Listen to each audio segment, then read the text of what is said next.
تو آپ ابھی ایک بندہ آپ کا کوئی کہے آپ کو کہ جی یہ پاکستان کے عورتوں کو ہی جن آتے ہیں اور مردوں کو جنات جادو کا مسئلہ ہے، یورپ والوں کو نہیں ہے، یہ سوال ہوتا ہے نا اکثر آپ کو، تو آپ یہ جاہلانہ سوال ہے۔ آپ اسپتال میں جائیں گے تو آپ کو سارے مریض نظر آئیں گے یا خوشحال نظر آئیں گے؟ آپ جیل میں جائیں گے تو آپ کو سارے قیدی نظر آئیں گے یا آزاد نظر آئیں گے؟ قیدی۔ اب آپ کے سارے ادھر ہی قیدی ہیں۔ اب اسپتال میں کیسے، اب گردے کے اسپتال میں جائیں کڈنی سینٹر میں تو آپ کو سارے گردے کے مریض ہی نظر آئیں گے نا۔ اب وہاں پہ میں جا کے تو نہیں بیٹھوں گا جو صحت مند ہوں، آپ تو نہیں بیٹھیں گے جو صحت مند ہے۔ اب آپ ہارٹ کے اسپتال میں جائیں تو آپ کو ہارٹ پیشنٹ ہی نظر آئیں گے نا۔ اب آپ آنکھوں کے اسپتال میں جائیں تو آپ کو آنکھوں کے مریض ہی نظر آئیں گے نا۔ تو اسی طرح جو ہے آپ ہر جگہ جہاں جاتے ہیں تو بڑی تعداد ان مریضوں کی نظر آتی ہے جو اس سے متاثر ہیں۔ اب اگر آپ یہاں آئے ہیں تو آپ اتنی بڑی دنیا میں آپ کو کوئی مسئلہ ہے تو آپ آئے ہیں نا۔ اب آپ کہتے ہیں جی صرف جن پاکستان کی عورتوں کو مردوں کو ہی ہیں، خاص طور پہ عورتوں کو، یہ اعتراض کرنے والا کہتا ہے۔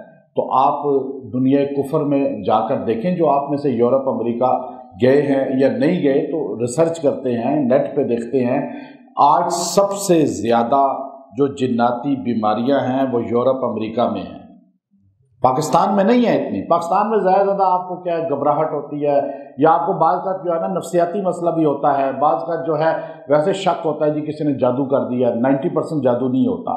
اچھا، جناتی معاملات پاکستان میں کیا دنیا میں زیادہ ہیں، اور ان ملکوں میں اس سے بھی زیادہ ہیں۔ ہمارے ہاں پھر بھی تھوڑا بہت دیکھیں، مثال دے رہا ہوں، یورپ امریکہ میں بڑی تعداد عورتوں کی بریسٹ کینسر کے اندر مبتلا ہے۔ یہ بات آپ نوٹ کر لیں، میں بڑے دعوے سے کہہ رہا ہوں، بڑے بڑے ڈاکٹر خود مبتلا ہیں۔ میں ابھی ایک ڈاکٹر عورت ہے، اس کا میں نے علاج کیا، اس کو بریسٹ کینسر ہو گیا۔ اب وہ اتنی بڑی ڈاکٹر ہے، کہتی ہے بس آپ صحیح کہتے تھے، میں اس کو یقین نہیں کیا۔ میں نے اس کو 1 سال پہلے کہا تھا کہ یہ آپ کی باڈی میں جناتی چیزیں ہیں اور وہ گھر کر رہی ہیں، گلٹیاں رسولیاں بن رہی ہیں۔ اس نے کہا ابھی مجھے کچھ نہیں بنا، جب بنا تو میں دیکھوں گی، لیکن میرا بلیو نہیں ہے اس پہ۔ میں نے کہا کوئی بات نہیں، آپ کو یقین نہیں ہے لیکن میں نے آپ کو بتایا۔ اب وہ جب اس کو یا رسولی بنی، پھر وہ کینسر بنا، پھر کیمو ہوئی، وہ اس طرح سوکھ کے پنکا ہو گئی، بالکل وہ موت کے منہ سے واپس آئی۔ اب ہر وقت وظائف پڑھتی ہے، کہتی ہے میرا اب یقین آ گیا۔ بات یہ ہے کہ ہمارے مسلمان جو ہیں یہ کم از کم پریشان ہوتے ہیں۔ آپ کسی قبر پہ سجدہ نہ کریں، کوئی شرکی کام نہ کریں، اللہ کے غیر سے جا کے جو ہے آپ یقین نہ رکھیں، اللہ سے رکھیں، لیکن آپ قرآن اور حدیث اور مسجد کے ماحول میں جب آ جائیں گے تو پھر آپ کا یقین اللہ پہ ہوا، آپ کو وظیفہ قرآنی کر۔ آپ دیکھیں عورتیں مرد جب قرآن پڑھتے ہیں، وضو کرتے ہیں، نماز پڑھتے ہیں تو اکثر جناتی چیزیں ہٹ جاتی ہیں، اور ہم جو خاص طور پہ غسل کرتے ہیں اس سے بھی یہ چیزیں ہٹتی ہیں۔ وہ دنیا یہ کام سارے نہیں کرتی، جس دنیا کو آپ آئیڈیل بنا کے پیش کر رہے ہیں، وہ نجس رہ رہے ہیں، پھر وہ بیماریوں میں مبتلا ہیں، اور ہر عورت مرد وہاں پتھر اٹھائیں کوئی نہ کوئی بیماری۔ اب وہ بیماریاں جو ہے اس کی وجہ کیا ہے؟ آپ سے ختم ہونے کے لیے بہت اللہ نے اسباب رکھے ہیں، قرآن رکھ دیا، نماز رکھ دی، وضو رکھ دیا، ماحول دینی رکھ دیا، بہت بڑی تعداد ہماری پھر بھی نکلتی ہے۔ ورنہ جس طرح ہمیں خوراکیں کھلائی جا رہی ہیں اور ہمارے اوپر یہ موبائل اور یہ انٹرنیٹ اور یہ شیاطین کا گڑھ مسلط کیا گیا ہے، جتنا غلط یوز موبائل کا پاکستان انڈیا میں ہوتا ہے اتنا دنیا میں کہیں نہیں ہوتا، تو یہ جناتی چیزیں اتنی ہی زیادہ یہاں پر ہیں۔ اور یہ یاد رکھیں، باتھ روم میں جنات ہوتے ہیں، گندی جگہ موبائل پہ ہوتے ہیں، اور جو زیادہ اس کو یوز کرتا ہے وہ اس کے شکار سے بچ نہیں سکتا۔ اب آپ بچنا چاہتے ہیں، اس کا ایک آیت دیتا ہوں، ایسی آیت۔ اب آپ دیکھیں کہ آپ عاجز آ چکے ہیں، جنات نے بیمار کر دیا ہے، کوئی مرض لگا دیا ہے یا پاگل کر دیا ہے، اس کا زیادہ اثر دماغ اور معدے پہ ہوتا ہے جناتی چیزوں کا۔ اب یہ دماغ کمزور ہو جاتا ہے، ٹینشن کا شکار ہوتا ہے، ڈپریشن کا مریض بن جاتا ہے، غصے والا جھگڑالو ہو جاتا ہے، برداشت ختم ہو جاتی ہے، جسم لاغر ویک ہو جاتا ہے۔ اب آپ ان ساری پریشانیوں سے بچنے کے لیے قرآن پاک سورہ انبیاء آیت نمبر 83، آپ یہ ایسی طاقتور آیت ہے کہ وہ نبی جو نبیوں میں سب سے زیادہ تکلیف کے اندر مبتلا ہوا، بیماری کے اندر مبتلا ہوا، اس نبی نے اللہ کے حضور دعا کی ہے۔ پتہ یہ چلا کہ جب بھی پریشانی، کوئی تکلیف، اذیت چھوٹی ہو یا بہت بڑی ہو، مانگنا کس سے چاہیے؟ اللہ سے۔ اب جھکنا اللہ کے آگے چاہیے۔ ابھی آپ کہاں آ کے بیٹھے ہیں؟ مسجد میں بیٹھے ہیں نا، تو پتہ یہ چلتا ہے کہ میں نے آپ کو یہاں مسجد میں بٹھایا ہے، گویا کہ اس میں دو چیزیں ہیں، یاد رکھیں ہماری، ہم جو کام کر رہے ہیں یہ نہیں، پہلی چیز کہ میں نے اللہ کے حضور گویا کہ یہ کہہ دیا، اور اکثر میں یہ دعا بھی کرتا ہوں کہ یہاں تک لانا میرا کام تھا، اب قبول کر لینا تیرا کام ہے۔ میں تیرے بندوں کو تیرے گھر تک لے آیا ہوں۔ آپ میں سے ایسے لوگ بھی ہیں جو کبھی مسجد گئے ہی نہیں، یا ایسی مرد عورتیں آتے ہیں، میں آپ کو سچی بات بتاؤں کہ جو جمعہ بھی نہیں پڑھتے، جو عید کی نماز کبھی پڑھ لیتے ہیں، اور وہ بیچارے دیکھیں نا اب اپنی پریشانی کے لیے مسجد میں بیٹھے ہیں۔ ہم تو یہی کر سکتے ہیں کہ اس کو لا کے مسجد میں بٹھا دیں، اس کو پکا نمازی اور قبول کرنا کس نے ہے؟ یہ ہمارے اختیار میں، وہ ہم نے کر دیا۔ اب وہ اللہ کرے جو اللہ کر سکتا ہے، قادر ہے، ایک بات۔ دوسرا کہ تیرے بندوں کو اللہ سے جوڑنا ہے، اللہ کو یہ ہم نے کہنا ہے، ہم نے اپنے سے نہیں جوڑنا۔ آپ اللہ کے ساتھ جڑ جائیں، اللہ کے گھر میں جو آئے ہیں، میں نے کوئی قبر نہیں بنانی، دربار نہیں بنانا، ہم نے اللہ سے جوڑنا ہے، ہم نے اپنے سے نہیں جوڑنا۔ یہ پہلی بات۔ اب دوسری بات، نبی یہ کام کرتے تھے، نبی پریشان ہوا، اور وہ نبی جس کے پورا جسم مفلوج ہو گیا، اور کس چیز نے چھوا تھا اسے شیطان نے چھوا تھا، وہ بیماری جنات تھی، شیطان تھا، خبیث تھا، جس نے اللہ سے کہا تھا کہ یہ رانائیوں میں ہے، بچوں میں ہے، پیسے میں ہے، اس لیے تیرا ذکر کرتا ہے، جب کبھی آزمائش آئے تو میں دیکھوں۔ اللہ نے آزمائش لائی، شیطان نے جکڑا۔ وہ ایوب علیہ السلام اللہ کے حضور دعا کیسے کر رہے تھے؟ 83 آیت سورہ انبیاء، وَأَيُّوبَ إِذْ نَادَى رَبَّهُ، اور ایوب علیہ السلام نے جب پکارا اللہ کو، کیا کہہ کے؟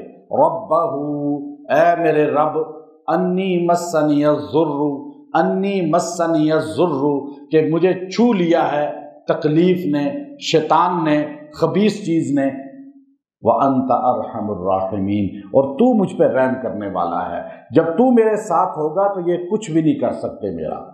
اب آپ نے ایسا لفظ بولا، نبی کی دعا کوئی بھی لفظ ہو وہ اسم اعظم ہوتا ہے، اور قرآن میں جتنے نبیوں کی دعائیں ہیں وہ آپ جب بھی پڑھیں گے آپ کی فریاد کبھی رد نہیں ہوگی۔ اب یہ دعا ایسی ہے کہ اس کے بارے میں علماء نے لکھا کہ جب حد درجے تکلیف، بیماری، اذیت، پریشانی، کوئی بھی چیز بڑھ جائے، آپ اس دعا کو پڑھیں، اللہ آپ کی تمام پریشانیاں دور کر دے گا، تکلیفیں دور کر دے گا، بیماریاں دور کر دے گا، یہاں تک کہ جن آپ کو چپک جائے، اور جو آدمی مرگی کا، جنات کا، اذیت کا شکار ہو جائے، وہ اس کو ہر وقت پڑھے، چلتے پھرتے اٹھتے بیٹھتے پڑھے، اور 70 بار روز پڑھ کے دعا بھی کرے، پانی پہ دم کر کے پیے بھی اور نہائے بھی۔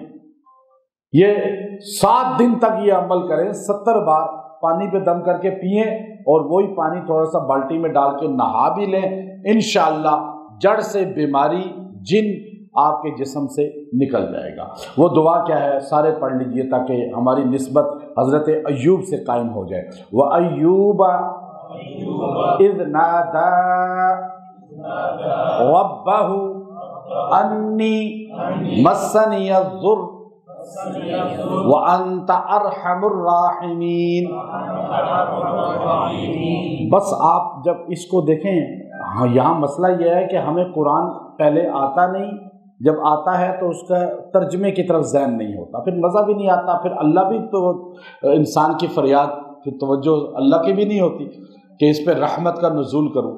آپ وَأَيُّوبَ إِذْ نَادَى، یہاں پہ نادا نہیں کہنا، نادا، جب ندا کی، یعنی جب انسان تکلیف میں ہوتا ہے نا بہت، پھر وہ پکارتا ہے، اب وہ جو اس کے اندر ہوتا ہے نا اس کو پکارتا ہے۔ اس لیے لوگ کوئی ولیوں کو پکارتے ہیں، کوئی صحابہ کو، کوئی نبیوں کو مشکل کشائی میں، کوئی ماں کو، کوئی باپ کو، کوئی چچا کو، ایسے دیکھا نا آپ نے۔ لیکن نبی نے کس کو پکارا؟ پتہ یہ چلا کہ اندر اللہ ہونا چاہیے کہ آپ کو ٹکر لگے تو آپ کے منہ سے نکلے اللہ، یہ چیز ہے، یہ نہیں کہ غیر اللہ کو پکار رہے ہیں۔ نبی نے بتایا، ایوب علیہ السلام نے جب کہا وَأَيُّوبَ إِذْ نَادَى ندا کی، پتہ چلا کہ ندا کس کے لیے ہونی چاہیے؟ اللہ نے خود کہا نا کہ یہ مسجدیں جو ہے فلا تدعوا مع اللہ احدا، یہ مسجدیں اللہ کے لیے ہیں، یہاں اللہ کے غیر کو نہ پکارو، اللہ کے علاوہ کسی کو نہ پکارو۔ تو وہ ایوب اذ نادا، یہاں جب ندا کی پیغمبر نے بالکل تکلیف میں جب عاجز آ گئے، سب چھوڑ گئے، بچے بھی چھوڑ گئے، بیویاں بھی بچے فوت بھی ہو گئے، مال چلا بھی گیا، سب رشتہ دار چھوڑ گئے، ایک بیوی صرف آپ کے ساتھ تھی، اور آپ یوں ہر وقت، تو اب اس وقت میں آپ چل سکتے تھے، یوں لیٹے رہتے تھے اور سارا جسم بیماری کے اندر مبتلا تھا، تو اس وقت آپ نے کہا ربہ، اپنے رب کو پکارا، انی مسنی الضر، مجھے اس تکلیف نے چپک گئی ہے میرے ساتھ۔ آپ کے ساتھ بھی کوئی نہ کوئی مسئلہ چپکا ہوا ہے نا جو آپ آئے ہیں، تو آپ یہ کہیں یا اللہ میرے ساتھ یہ چپک گیا ہے، تکلیف چپک گئی ہے، یہ بس تو مجھ پہ رحم کر دے، تو رحم کرے تو پھر کچھ کوئی نہیں کر سکتا۔ اب جب آپ یہ دعا اس نیت کے ساتھ پڑھیں گے، میں بڑے دعوے سے کہتا ہوں جیسے حضرت پیغمبر ایوب علیہ السلام کی اللہ نے مدد کی، اللہ آپ کو بھی شفا عطا فرمائے گا، اور وہ پانی جو دم کریں گے، نہائیں گے، اسی سے آپ کو شفا ملے گی۔ لیکن یقین رکھ لیں اللہ کے علاوہ کوئی داد رسی نہیں کرتا، بس یہ یقین کر کے آپ یہ آیت کریں، انشاءاللہ اس کا فیض آپ کو ملے گا۔ آپ کو اجازت دیتا ہوں، اور انشاءاللہ آپ جس کو بتائیں گے اس کو بھی اس سے تاثیر ملے گی۔ وآخر دعوانا ان الحمد للہ رب العالمین۔